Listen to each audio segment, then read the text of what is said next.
Hello everyone, welcome to the advance learning by RK sir. Advance learning by RK sir के आज के इस lecture में हम डिस्कस करने वाले हैं हमारा टॉपिक राष्ट्रपति, और राष्ट्रपति में डिस्कस करेंगे हम राष्ट्रपति का सेट नंबर 2। तो सो गाइस देखो, हम लेट ना करते इस चैनल लेक्चर को शुरू करते हैं। उसके पहले अगर आप हमारे चैनल पे नए हो तो चैनल को सब्सक्राइब कर लेना, वीडियो को लाइक करो, अगर वीडियो पसंद आता है तो शेयर करो, जिससे ज्यादा से ज्यादा लोगों तक जानकारी पहुंच सके। ये कौन सी सीरीज है? ये सीरीज है chapter wise MCQs. Chapter wise MCQ series है, और आज इस एमसीक्यू सीरीज का ये आपका राष्ट्रपति का सेट 2 है। अगर आपको थ्योरी करनी है, जैसे पॉलिटी के एमसीक्यूज कर रहे हो, वैसे ही पॉलिटी की थ्योरी क्लास आरके सर के लेते हैं। आरके सर से आप थ्योरी क्लास कर सकते हो आप, ठीक है। इस तरह से आप अपनी क्लासों को कंटिन्यू करके अपने कॉन्सेप्ट को बिल्डअप कर सकते हो। सो गाइस देखते हैं हमारे स्क्रीन पर हमारा पहला क्वेश्चन स्क्रीन पर क्या है। पहला क्वेश्चन हमारा ये है कि भारत के राष्ट्रपति निर्वाचित होने के पात्र बनने के लिए किसी भी आयु की व्यक्ति की आयु कितनी होनी चाहिए? तो पूर्ण आयु पूछा है, तो पूर्ण आयु कितनी होनी चाहिए? 35 ईयर होनी चाहिए, ठीक है। अच्छा, ये बातें लिखी कहाँ है? ये बातें लिखी गई हैं आर्टिकल 58। आर्टिकल 58 क्या कहता है? राष्ट्रपति की योग्यता के बारे में बताता है। ये सबसे पहली चीज क्या बताता है? सबसे पहली चीज ये बताता है कि वह संसद बनने की योग्यता रखता हो, संसद बनने की योग्यता रखता हो, संसद बनने की योग्यता रखता हो, ठीक है। उसके बाद दूसरा क्या कहता है? दूसरा टॉपिक ये क्या कहता है? दूसरा टॉपिक ये कहता है कि देखो, उसके पास क्या हो? कहीं भी लाभ के पद पर नहीं होना चाहिए, लाभ के पद पर ना हो, लाभ का पद नहीं होना चाहिए। नंबर 3 क्या कहता है? संसद बनने की योग्यता मैंने बता दिया, लाभ के पद पर नहीं होना चाहिए। नंबर 3 कहता है भारत का नागरिक हो, दिवालिया ना हो। ये सारी चीजें कहती हैं किसके बारे में? ये सारी चीजें कहती हैं आपकी मिस्टर राष्ट्रपति बनने की योग्यता के बारे में। उसके बाद आपको मैंने बताया था कल अनुमोदन प्रस्तावक वाला कॉन्सेप्ट, ठीक है। जिसने कल का वीडियो नहीं देखा है वो जाके एक बार देखेगा, ठीक है। वहां पर देखो, वो सेट 1 था, ये सेट 2 है, ठीक है। उसके बाद देखो यहाँ पर 21 वर्ष दिया है। 21 वर्ष किसकी उम्र होती है? पंचायत चुनाव के लिए। पंचायत चुनाव के लिए आपको कितना उम्र पार कर चुका है? आपको 21 वर्ष की उम्र पार कर लेना है। 25 वर्ष किसके लिए है? लोकसभा विधानसभा के लिए, ठीक है। राज्यसभा और विधान परिषद के लिए कितना है? 30 साल है विधान परिषद के लिए, ठीक है। इसके लिए कितनी है आपकी? इसके लिए आपका है 30 साल, ठीक है। 35 साल किसका है? राष्ट्रपति और राज्यपाल। राष्ट्रपति और राज्यपाल दोनों के लिए क्या चाहिए आपको? 35 साल की आयु पूर्ण कर चुका हो। अब देखते हैं हमारे स्क्रीन पर हमारा अगला क्वेश्चन। अगला क्वेश्चन कहता है कि राष्ट्रपति उम्मीदवार के लिए अधिकतम आयु कितनी होनी चाहिए? देखो यहां पर जो पूछा है वो अधिकतम पूछा है यार, मैक्सिमम पूछा है। तो मैक्सिमम आयु के लिए यार कोई भी सीमा नहीं दी गई है, हमारे संविधान में मैक्सिमम आयु की कोई भी सीमा नहीं दी गई है। अब देखो अभी क्या है, हमारे राष्ट्रपति कौन है? श्री राम नाथ कोविंद, महामहिम श्री राम नाथ कोविंद। श्री राम नाथ कोविंद जी हमारे जो है राष्ट्रपति हैं। तो रामनाथ कोविंद जी हमारे कैवे राष्ट्रपति हैं? ये क्वेश्चन पूछ सकता है। तो ये क्वेश्चन जब पूछता है तो इसका जवाब हो जाएगा आपका, देखो इनका नाम तो मुझे पूरा लिखना पड़ेगा ना, रामनाथ कोविंद जी, ठीक है। तो देखो ये आपके हो गए 14वें राष्ट्रपति। कैवे राष्ट्रपति हो गए? 14वें राष्ट्रपति, ठीक है। तो इसके लिए कोई भी मैक्सिमम आयु हमारे संविधान में नहीं लिखी है। अब केवल इसी के लिए नहीं यार, देखो केवल इसी के लिए नहीं, सांसद के लिए भी कोई मैक्सिमम आयु नहीं है। कई सारे चुनाव है जिनके लिए कोई भी जो है मैक्सिमम आयु नहीं दी गई है, ठीक है। अब देखते हैं हमारे स्क्रीन पर हमारा अगला क्वेश्चन। अगला क्वेश्चन क्या कहता है? एक व्यक्ति राष्ट्रपति के लिए अधिकतम कितनी बार निर्वाचित हो सकता है? ये क्वेश्चन कहना क्या चाहता है कि मान लो कोई व्यक्ति है जो राष्ट्रपति रहा है, और राष्ट्रपति रहने के बाद क्या कर रहा है, वह राष्ट्रपति दोबारा बनना चाहता है। तो बन सकता है जी, बिल्कुल बन सकता है। भारत में ऐसा कोई वो नहीं है कि वो एक बार जो राष्ट्रपति बन गया वो दोबारा नहीं बन सकता। यहां पर ऐसा नहीं है, ठीक है। यहां पर क्या है? कोई सीमा नहीं है, कोई सीमा नहीं है। अच्छा, अगर मैं पूछूं कि कौन से ऐसे राष्ट्रपति जो लगातार 2 बार राष्ट्रपति रहे, तो लगातार 2 बार राष्ट्रपति रहने वाले व्यक्ति कौन है? हमारे प्रथम राष्ट्रपति श्री डॉक्टर राजेंद्र प्रसाद, या राजेंद्र बाबू लोग इन्हें कहते थे, राजेंद्र प्रसाद, ठीक है। ये हमारे पहले राष्ट्रपति थे और लगातार इन्होंने 2 कार्यकाल पूरा किया था। अब हमारे स्क्रीन पर देखते हैं हमारा अगला क्वेश्चन। अगला क्वेश्चन क्या कहता है इस सीरीज का? अगला क्वेश्चन कहता है राष्ट्रपति का निर्वाचन किस प्रकार से होता है? तो देखो मैंने आपको बताया था कैसे होता है, अप्रत्यक्ष रूप से होता है। इसे क्या कहते हैं? एकल संक्रमणी मत पद्धति कहते हैं, एकल संक्रमणी मत पद्धति। और राष्ट्रपति निर्वाचन की शक्तियां हमने कहां से ली हैं? अमेरिका के संविधान से ली हैं। अमेरिका के संविधान से हमने क्या किया है? राष्ट्रपति के निर्वाचन की शक्तियां ली हैं अमेरिका के संविधान से। अच्छा, हमारे यहाँ किस आर्टिकल में ये है? हमारे यहाँ आर्टिकल नंबर इसके लिए है क्या? राष्ट्रपति के चुनाव के लिए क्या है? राष्ट्रपति चुनाव के लिए जो तरीका है वो किसमें दिया है? आर्टिकल नंबर 54 में दिया है। अनुच्छेद 54 बात करता है हमारा राष्ट्रपति चुनाव के बारे में, ठीक है। राष्ट्रपति चुनाव होगा कैसे? राष्ट्रपति चुनाव बिल्कुल ऐसे होगा। आप देखो राष्ट्रपति चुनाव में क्या होगा? लोकसभा भाग लेंगे, लोकसभा भाग लेगी, राज्यसभा भाग लेंगे, इन सभी के निर्वाचित सदस्य भाग लेंगे, मनोनीत सदस्य नहीं लेंगे। निर्वाचित सदस्य भाग लेंगे, मनोनीत सदस्य भाग नहीं लेते हैं, ठीक है। इसमें आपका क्या होगा? राज्य की विधानसभा भाग लेगी, राज्य की विधानसभा भाग लेगी, ठीक है। उसके बाद देखते हैं जो आपके वो हैं जो केंद्र शासित प्रदेश हैं उनकी विधानसभाएं, जो दिल्ली और पांडुचेरी की विधानसभा है वो हिस्सा लेती है इसमें, ठीक है।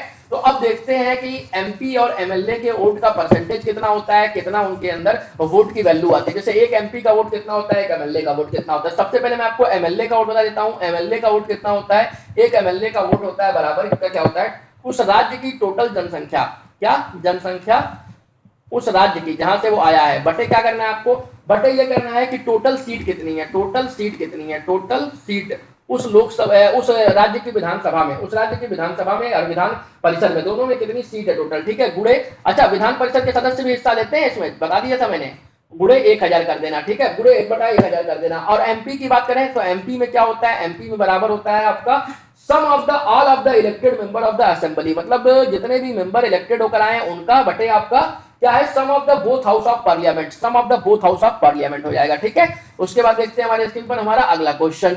जिस तरह से मैं बता रहा हूं ऐसे ही आपको लिंक करा के चलना है चीजों को, ठीक है, कि क्या प्रत्यक्ष रूप से होता है, कैसे होता है, कहां से लिया था, किस आर्टिकल में दिया है, सिस्टम क्या है, कौन कौन भाग लेता है, ये सारी चीजें आपको पता होनी चाहिए। देखते हैं अगला क्वेश्चन। अगला क्वेश्चन कहता है राष्ट्रपति पद के निर्वाचन हेतु कौन सी पद्धति अपनाई जाती है। तो देखो मैंने अभी बताया था आपको कैसा, प्रत्यक्ष रूप से, लेकिन अब इसने चुनाव पद्धति पूछ लिया। तो चुनाव पद्धति सूची पद्धति बिल्कुल नहीं होती है, संचयी मत पद्धति बिल्कुल नहीं होती है, सापेक्ष बहुमत पद्धति बिल्कुल नहीं, यानी ऑप्शन एक सही हो जाएगा, समानुपातिक प्रतिनिधित्व एवं एकल संक्रमणी मत पद्धति, समानुपातिक प्रतिनिधित्व और एकल संक्रमणी मत पद्धति होता है, ठीक है। तो ये देखो क्या होता है, ये आपका अनुच्छेद 55 में दे रखा है, तरीका कहां दे रखा है, अनुच्छेद 55 में दे रखा है, ठीक है। तो अनुच्छेद 55 जो है वो क्या होता है कि लोकसभा तथा राज्यसभा और राज्य की विधायिकाओं से लोग आकर के चुनते हैं राष्ट्रपति। कार्यकाल कितना, 5 साल का कार्यकाल होता है। देखते हैं अगला क्वेश्चन।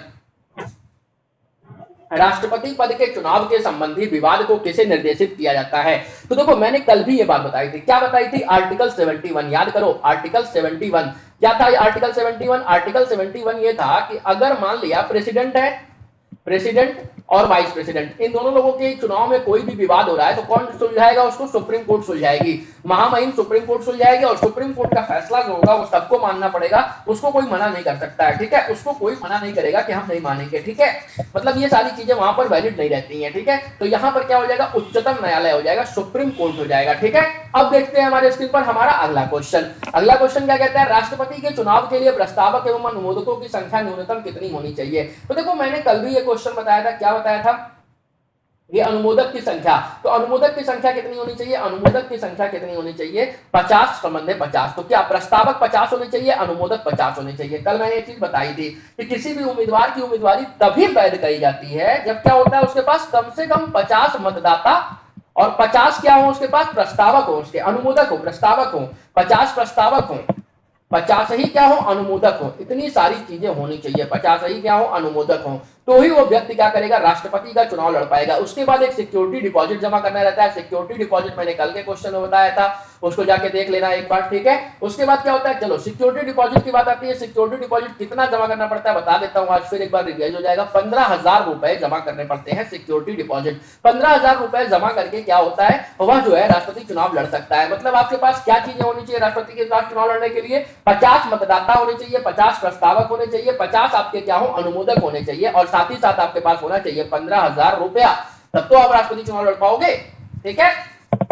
अब देखते हैं हमारा अगला क्वेश्चन। अगला क्वेश्चन कहता है भारत के राष्ट्रपति निर्वाचित होने के लिए निम्नलिखित में से कौन सी बात अयोग्यता मानी जाएगी। अयोग्यता क्या मानी जाएगी, अयोग्यता ये मानी जाएगी कि आप क्या किए हो, भारत के नागरिक हो, नहीं ये तो गलत है, भारत का नागरिक होना चाहिए, 35 वर्ष की आयु पूर्ण कर चुका हो, ये भी सत्य है भाई, ये भी मतलब यहाँ तो गलत है, लोकसभा का सदस्य निर्वाचित होने की आयु तो ये भी गलत है, तो यहाँ पर सही हो जाएगा कोई भी लाभ का पद ग्रहण किए हुए है। तो अनुच्छेद 58 मैंने अभी बताया था, क्या कहता है, लाभ का पद नहीं होना चाहिए, लाभ का पद नहीं होना चाहिए। तो ये कौन डिसाइड करेगा, ये डिसाइड करने का काम किसका है, लाभ का पद नहीं होना चाहिए, संसद डिसाइड करती है, ठीक है। अब देखते हैं हमारा अगला क्वेश्चन स्क्रीन पर। अगला क्वेश्चन कहता है भारत में राष्ट्रपति का चुनाव किया जाता है, कैसे किया जाता है। तो भारत में राष्ट्रपति का चुनाव जो होता है वो एकल हस्तांतरणीय मत पद्धति द्वारा होता है। कहां पर, आर्टिकल 55 में, आर्टिकल 55 1955 में ये बताया गया है कि एकल संक्रमणीय मत पद्धति होगी या एकल हस्तांतरी मत पद्धति होगी। भारत के संसद के दोनों सदन भाग लेंगे, राज्य विधायिका भाग लेंगी और दिल्ली पांडिचेरी भाग लेंगे। उसके बाद क्या है आपका, उसके बाद आपका मैंने बताया था क्या कि राष्ट्रपति के निर्वाचन के बाद जो है कोई चुनाव में डाउट आता है तो आर्टिकल 71 से कौन ले जाएगा, सुप्रीम कोर्ट ले जाएगी। ठीक है, इतनी सारी चीजें आपको लिंक करके चलती रहनी है यार, ये सारी चीजें आपको पता होनी चाहिए। अब देखते हैं हमारे स्क्रीन पर हमारा अगला क्वेश्चन। अगला क्वेश्चन कहता है राष्ट्रपति पद का चुनाव संचालित किया जाता है, किसके द्वारा किया जाता है, लोकसभा अध्यक्ष द्वारा, निर्वाचन आयोग द्वारा, प्रधानमंत्री द्वारा या फिर आपका संसदीय मामलों के मंत्रालय द्वारा। तो आपको मैंने बताया था कि राज्य निर्वाचन आयोग द्वारा, सॉरी निर्वाचन आयोग द्वारा किया जाता है। राज्य निर्वाचन आयोग का नाम मेरे मुंह से क्यों आया वो सुन लो कि देखो राज्य निर्वाचन आयोग होती है और एक होती है केंद्रीय निर्वाचन आयोग। तो कई बार लोग कंफ्यूज हो जाते हैं, क्या कंफ्यूज हो जाते हैं मैं भी बता रहा हूं। राज्य निर्वाचन आयोग और आज वो कंफ्यूजन ही दूर कर दूंगा मैं, और एक होता है केंद्रीय निर्वाचन आयोग। तो एक चीज जान लो, क्या जान लो कि जो ये वाली बॉडी है ना, ये वाली बॉडी आर्टिकल 324 से आर्टिकल 329 बात करता है किसके लिए, ये बात करता है आपका चुनाव आयोग के लिए, आर्टिकल 324 से 329। ठीक है, तो जो ये वाली बॉडी है राज्य निर्वाचन आयोग, ये क्या करता है, केवल और केवल पंचायती चुनाव, चाहे ग्राम पंचायत हो चाहे नगर पंचायत हो, इसका चुनाव कराता है केवल। बाकी दुनिया भर के जितने भी चुनाव है ये कौन कराएगा, केंद्रीय निर्वाचन आयोग। चाहे राज्यसभा, विधानसभा, लोकसभा, लेजिस्लेटिव असेंबली, क्या कहते हैं अपने यहाँ की राज्यों की। ठीक है, उसके बाद क्या होता है, उसके बाद राष्ट्रपति मतलब mister president, mister vice president. ठीक है, इन सारे लोगों का चुनाव कौन कराता है, इन सारे लोगों का चुनाव कराता है हमारा केंद्रीय निर्वाचन आयोग। ठीक है, उसके बाद देखते हैं हमारे स्क्रीन पर हमारा अगला क्वेश्चन। मैंने इंपीचमेंट की प्रक्रिया कल बता दी थी, राष्ट्रपति के बारे में, महाभियोग वगैरह के बारे में। अगर आज क्वेश्चन डिस्कस हुआ तो आज भी बताऊंगा। तो क्या कहता है, भारत में किसके चुनाव में आनुपातिक प्रतिनिधित्व प्रणाली अपनाई जाती है। आनुपातिक प्रतिनिधित्व प्रणाली किसके चुनाव में अपनाई जाती है, ये क्वेश्चन हमसे पूछा है। तो इस क्वेश्चन का जवाब क्या हो जाएगा, केवल और केवल राष्ट्रपति महोदय के चुनाव में, राष्ट्रपति महोदय के चुनाव में। अच्छा देखो, आनुपातिक प्रतिनिधित्व प्रणाली ये जो है किस आर्टिकल में है, तो आर्टिकल तो 55 है, लेकिन उसका क्या है, सब आर्टिकल कितना है, 3 है। सब आर्टिकल 3 यानी 55 का 3 कहता है कि क्या किया जाएगा, गोपनीय मतपत्रों द्वारा अनुपातिक प्रतिनिधित्व द्वारा राष्ट्रपति का चुनाव होगा। ये क्वेश्चन अभी हाल फिलहाल में पूछा था। 55(3) दे दिया था आर्टिकल, 55(5) दे दिया था आर्टिकल, 55(4) दे दिया था आर्टिकल। तो इस तरह के क्वेश्चन यार 55 तो सब लोग पढ़ लेते हो ऊपर ऊपर, लेकिन अंदर की बात भूल जाते हो। ठीक है, इसलिए अंदर की चीजें भी जानो। क्या कहता है, राष्ट्रपति चुनाव संबंधी मामले किसके पास भेजे जाते हैं। मैंने बताया था आर्टिकल 71, राष्ट्रपति चुनाव संबंधी मामले किसके पास, ये भेजे जाएंगे आपके मिस्टर उच्चतम न्यायालय के पास, उच्चतम न्यायालय के पास भेजे जाएंगे। ठीक है, और उच्चतम न्यायालय का फैसला अंतिम और सर्वमान्य मान लिया जाएगा। क्या किया जाएगा, उच्चतम न्यायालय का फैसला अंतिम और सर्वमान्य मान लिया जाएगा। जिस अनुच्छेद के तहत राष्ट्रपति तथा उपराष्ट्रपति के निर्वाचन संबंधित विवादों का निर्णय जो होता है वह संबंधित उच्च न्यायालय को भेजा जाता है, उच्चतम न्यायालय को भेजा जाता है। तो अनुच्छेद 71, एकदम याद रखना इस चीज को। ठीक है, अनुच्छेद 71 क्या कहता है, कहता यह है कि राष्ट्रपति या उपराष्ट्रपति के निर्वाचन से संबंधित या संसक्त विषय, राष्ट्रपति या उपराष्ट्रपति के निर्वाचन से उत्पन्न या संसक्त सभी शंकाओं के विवाद करना विनिश्चय उच्चतम न्यायालय द्वारा किया जाएगा, और उसका विनिश्चय भी अंतिम होगा। यदि उच्चतम न्यायालय द्वारा किसी भी व्यक्ति के राष्ट्रपति या उपराष्ट्रपति के निर्वाचन को शून्य घोषित कर दिया जाए तो उसके द्वारा यथास्थिति राष्ट्रपति या उपराष्ट्रपति के पद की शक्तियों का प्रयोग कर्तव्यों के पालन में उच्चतम न्यायालय के विनिमय की तारीख को उससे पहले ही किए गए कार्य घोषणा के कारण अधिमान्य हो जाएगा। ठीक है, अब देखते हैं हमारे स्क्रीन पर हमारा अगला क्वेश्चन। राष्ट्रपति के पद के लिए उम्मीदवारों का चुनाव प्रचार हेतु कितना समय मिलता है। समय कितना मिलता है राष्ट्रपति के चुनाव के लिए, बिल्कुल सॉलिड क्वेश्चन है। उसमें मिलता है समय आपको 2 सप्ताह का। राष्ट्रपति पद के उम्मीदवार के लिए पर्चा भरा जाता है, उसके बाद 2 सप्ताह का टाइम मिलता है आपको प्रचार करने के लिए। उसके बाद क्या करते हैं, चुनाव करा दिया जाता है। देखो इसमें कुछ ज्यादा समझाने वाला नहीं है, स्टैटिक पॉइंट है ये, इसलिए मैं देखता हूं स्क्रीन पर अगला क्वेश्चन। अगला क्वेश्चन हमारी स्क्रीन पर क्या कहता है, भारत के राष्ट्रपति का चुनाव कितने वर्षों के लिए होता है। कार्यकाल मैंने बताया था आपको, कार्यकाल कितना होता है, 5 सालों के लिए होता है। राष्ट्रपति का कार्यकाल कितना होता है, 5 सालों के लिए होता है। 5 वर्षों तक होता है राष्ट्रपति महोदय का कार्यकाल। अच्छा ये भी जान लिया, ये भी मैंने आपको बता दिया कि भारत के राष्ट्रपति जो होते हैं वो दोबारा निर्वाचित हो सकते हैं। अच्छा ये कहाँ है, ये भी आर्टिकल 55 में बताया है। ठीक है, कार्यकाल संबंधी बातें। ठीक है, तो अब क्या करना है हमें, चुनाव के बारे में मैंने आपको बता दिया कैसे कैसे होता है चुनाव, चुनाव के तरीका बता दिया, आर्टिकल बता दिया, विवाद बता दिया। इस तरह से चीजें फिर आपको याद करते चली जानी है। ठीक है, अब देखते हैं हमारे स्क्रीन पर हमारा अगला क्वेश्चन। किस अनुच्छेद के तहत राष्ट्रपति अपने पद ग्रहण की तिथि से 5 वर्ष की अवधि तक अपने पद पर बना रहता है। तो मैंने आपको बताया था राष्ट्रपति का पद कहां पर है, आर्टिकल 56 में है। आर्टिकल 56 क्या है, राष्ट्रपति का कार्यकाल या राष्ट्रपति का पद, राष्ट्रपति का पद। ठीक है, तो यही आर्टिकल 56 ये कहता है कि राष्ट्रपति मान लो आज कितनी तारीख है आपकी, 15/7 और 2020 को राष्ट्रपति जो है राष्ट्रपति बनते हैं, तो ये आपके क्या करते हैं अगले 5 सालों तक यानी आपके 14/7/2025 तक जो है ये राष्ट्रपति रहेंगे। ठीक है, ये राष्ट्रपति रहेंगे, इनको हटाया नहीं जाएगा। ठीक है ना, यानी आने वाले अगले 5 सालों तक ये राष्ट्रपति रहेंगे। ठीक है, अब देखते हैं हमारे स्क्रीन पर हमारा अगला क्वेश्चन, भारत के राष्ट्रपति निर्वाचित होने से पूर्व इनमें से कौन उपराष्ट्रपति नहीं थे? क्वेश्चन पूछा है, पहली चीज तो आप ये ध्यान देना, क्या पूछा है क्वेश्चन में पूछा है नहीं थे यार, एकदम ध्यान से नहीं थे। ठीक है, ये नहीं थे वाला सवाल जो होता है ना, ये अक्सर गलत करा देता है, लोग आते हैं मार्क करके रहते हैं राधा कृष्णन। ठीक है, तो इसके लिए मैं आपको बताता हूँ कौन नहीं थे। सबसे पहली चीज तो आपको पता होना चाहिए जितने भी ये नाम लिखे हुए हैं ये कौन कौन लोग हैं। तो मैं बता दूं, सबसे पहली चीज तो इसमें ये क्या हो जाएगा, ज्ञानी जैल सिंह हो जाएगा। क्या हो जाएगा, ज्ञानी जैल सिंह। अब ज्ञानी जैल सिंह के बारे में बता दूं आपको, 1972 में ये पंजाब के मुख्यमंत्री थे। किस पार्टी से थे? कांग्रेस के ही थे। पंजाब के मुख्यमंत्री थे 1972 में, और कांग्रेस के क्या थे ये, कांग्रेस के नेता थे। ठीक है, इन्होंने क्या किया था, 640 किलोमीटर का एक गुरु गोविंद सिंह मार्ग बनवाया था। क्या किया था, 640 किलोमीटर का गुरु गोविंद सिंह मार्ग बनवाया था। गुरु गोविंद सिंह मार्ग इन्होंने बनवाया था। ठीक है, स्वतंत्रता सेनानियों के लिए पेंशन योजना इनकी देन है। पेंशन योजना की बात की इन्होंने स्वतंत्रता सेनानियों के लिए। ठीक है, अब देखते हैं हमारे स्क्रीन पर हमारा अगला क्वेश्चन, डॉक्टर सर्वपल्ली राधाकृष्णन के बारे में आपको पता ही है, भारत के उपराष्ट्रपति थे, पहले उपराष्ट्रपति थे, फिर भारत के राष्ट्रपति बने। आप भारत के राष्ट्रपति कौन से बने, दूसरे राष्ट्रपति बने। आप जो है हमारे यहाँ क्या नाम है, संयुक्त राष्ट्र महासभा में अध्यक्ष भी रह चुके हैं। ठीक है, और राधाकृष्णन कब से कब तक थे, 1962 से 1967 तक हमारे देश के राष्ट्रपति थे। अब देखते हैं हमारे स्क्रीन पर हमारा अगला क्वेश्चन। आज का क्वेश्चन अगला क्या कहता है, अगला कहता है कि भारत के चौथे राष्ट्रपति कौन थे। तो भारत के चौथे राष्ट्रपति कौन थे, वो थे आपके वी.वी. गिरी। अब वी.वी. गिरी का पूरा नाम आपसे कई बार पूछ लेता है, तो इसका पूरा नाम है वाराह वेंकट